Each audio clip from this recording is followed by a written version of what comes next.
আওয়ামী লীগের অফিস, আওয়ামী লীগ আপনি জানেন একটা তাদের কার্যক্রম ব্যান করা হয়েছে বাংলাদেশে।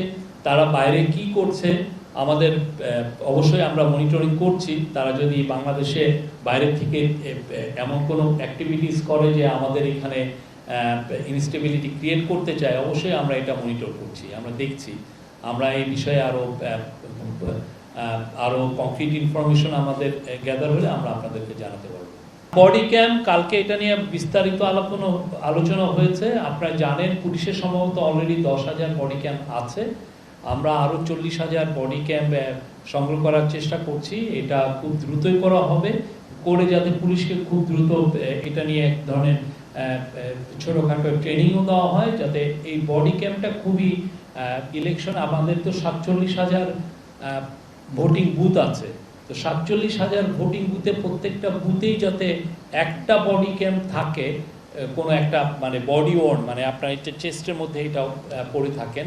এটা থাকলে যেটা হবে যে তাহলে ওই ভোটিং সেন্টারটার আপনার সিকিউরিটিটা আরও ভালোভাবে আমরা ইনশিওর করতে পারবো।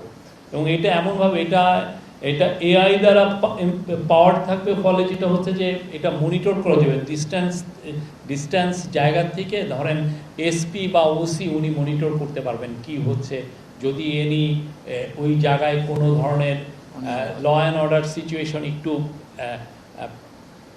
খারাপ অবস্থায় যায়, হ্যাঁ, একটু ওয়ার্সেন হয়, সেক্ষেত্রে তারা খুব দ্রুত ইন্টারভেন করতে পারবে। এটা খুবই এসেনশিয়াল এবং এটা কালকে চিফ অ্যাডভাইজার বারবার বলেছেন এটার জন্য খুব দ্রুত এটা প্রকিউরমেন্ট করা হয়।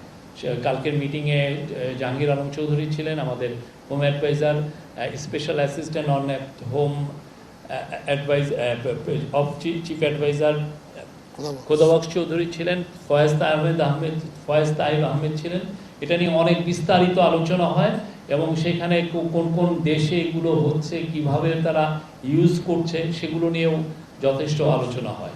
তা আমরা আশা করছি যে আমাদের তো মূল ফোকাসটা হচ্ছে ইলেকশন কিভাবে পিসফুল, ফ্রি অ্যান্ড ফেয়ার হয় এবং যাতে বাংলাদেশের এই যে আজকে যেটা আসলো যে 12,60,00,000 ভোটার সবাই যেন খুবই উৎসবের সাথে ভোট দিতে পারেন তাদের পরিবার পরিজন নিয়ে।